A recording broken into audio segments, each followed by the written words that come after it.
Buenos días, en este segundo video de las gráficas de las funciones trigonométricas ya vimos que las funciones trigonométricas tienen ángulos, tienen amplitud y hay unos conceptos que hablamos de amplitud. Aquí vamos a ver, ya vimos el concepto de periodo, pero también vamos a ver el concepto de fase.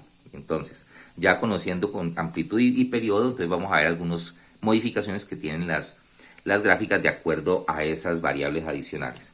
Entonces, la primera es esta. Y igual a 2 seno de x. Vamos a ver dos gráficas en donde hay cambio de amplitud.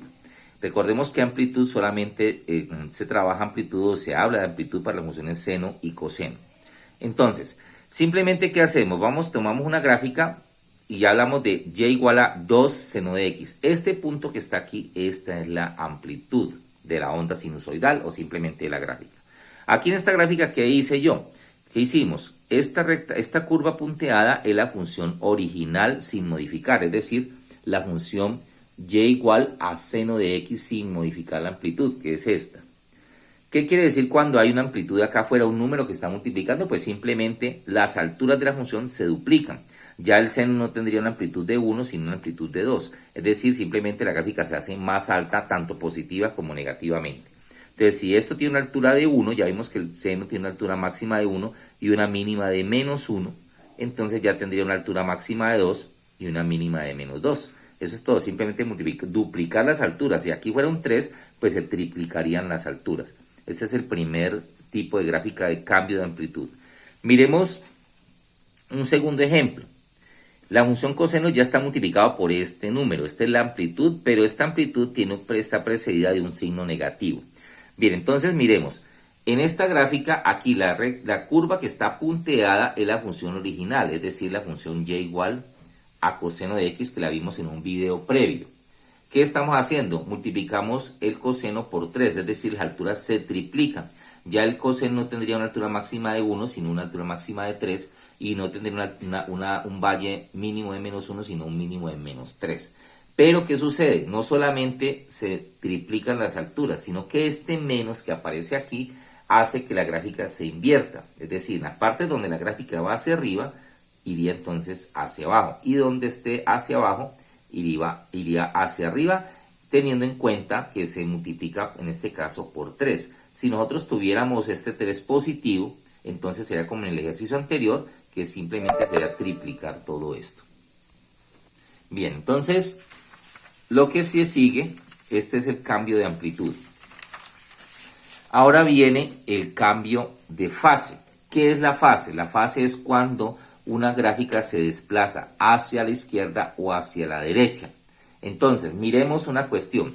Si nosotros tenemos una función f de x más a, otra función, digamos, g de x menos a, cuando es positivo quiere decir que la gráfica original se desplaza hacia la izquierda. Y cuando es negativo quiere decir que se desplaza hacia la derecha, en sentido contrario a lo que diga el signo. Entonces, ¿qué tenemos aquí? Tenemos para dos ejemplos para el cambio de fase. La fase es el desplazamiento de la función. Entonces, y igual a secante de x más pi medios. Este pi medio nos indica la fase, pero como es positivo quiere decir que la gráfica se desplaza pi medios hacia la izquierda. Si nosotros estuviéramos quitando este pi medio, la gráfica y igual a secante de x, la gráfica original es esta que aparece aquí punteada. Esta que aparece punteada aquí es nuestra gráfica original. La dibujo para que tengamos una referencia. ¿Y qué nos dice? Este pi medios quiere decir que la gráfica original la desplazamos pi medios hacia la izquierda. Entonces miremos, esta que está aquí la desplacé pi medios hacia la izquierda, esta la desplacé pi medios hacia la izquierda, esta también, esta la desplacé pi medios hacia la izquierda y esta también pi medios hacia la izquierda y así hacia el infinito. Bien, un segundo ejemplo dice y igual a cotangente de x menos pi medios. Este menos quiere decir que la gráfica se desplaza, esta es la fase, se desplaza, se desfasa, se puede decir también, pi medios unidades hacia la derecha. Entonces, lo mismo que hice en ejercicios anteriores, esta punteada que aparece aquí es la gráfica original sin esta fase, es decir, y igual a cotangente de x, esta que está apareciendo aquí. Y este pi medios quiere decir que la vamos a desplazar pi medios hacia la derecha, es decir, esta se corre pi medios hacia la derecha, esta también pi medios hacia la derecha, etcétera, etcétera. Todas se corren pi medios hacia la derecha para producir la nueva gráfica que es la que está con línea continua.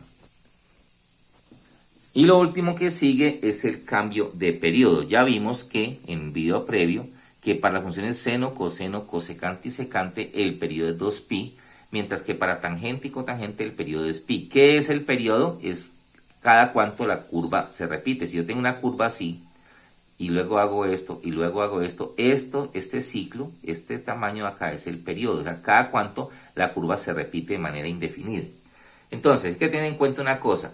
El periodo siempre, para una gráfica ya modificada, entonces miremos aquí, esta es la gráfica, se modifica el periodo ya cuando hay un número que esté multiplicando o dividiendo a la x. Si no tuviéramos este 3, la gráfica y igual a coseno de x es esta que aparece aquí, punteada, como aparece ahí. Ahora, ¿qué sucede entonces cuando hay un número aquí? Siempre el periodo es igual al periodo natural, tenemos en cuenta que el periodo para el coseno es 2pi, y lo dividimos entre el número que aparece aquí, entre 3. Esto quiere decir, en otras palabras, que la gráfica, este 3 quiere decir que la gráfica se encoge a su tercera parte. Entonces, miremos, esta gráfica que está aquí se angosta, se divide entre 3. Se angosta cada gráfica y produce esta que aparece aquí. Si aquí hubiera un 2, entonces se angosta, se angosta entonces a la mitad, se divide entre 2. Si hubiera un 4, entonces se divide entre 4 y la gráfica se hace cada vez más angosta. Entonces, este periodo es 2pi tercios, que sería cada cuánto esta gráfica se repite. Esto de aquí, hasta aquí, que es lo que se repite, esto es 2pi tercios, este espacio que tenemos aquí. Bien, para este otro ejemplo, aquí miremos que está la tangente. Entonces, el periodo es 2pi, la tangente, el periodo natural de la tangente es pi. Y lo dividimos entre el número que está multiplicando, que en este caso sería 1/2. Aquí aplicando lo que llaman coloquialmente la ley de Oreja me daría 2pi. En otras palabras, cuando está multiplicando, la gráfica se encoge, mientras que cuando está dividiendo, la gráfica se amplifica. Es decir, como estamos dividiendo entre 2, la gráfica se va a duplicar, se va a estirar. Miremos que esta es la gráfica original de la tangente, que es la función que nosotros estamos trabajando. Y entonces, ¿qué hace este número aquí? Ampliarla. Miremos que el resultado es una gráfica más ancha. Y ese es el concepto general de periodo.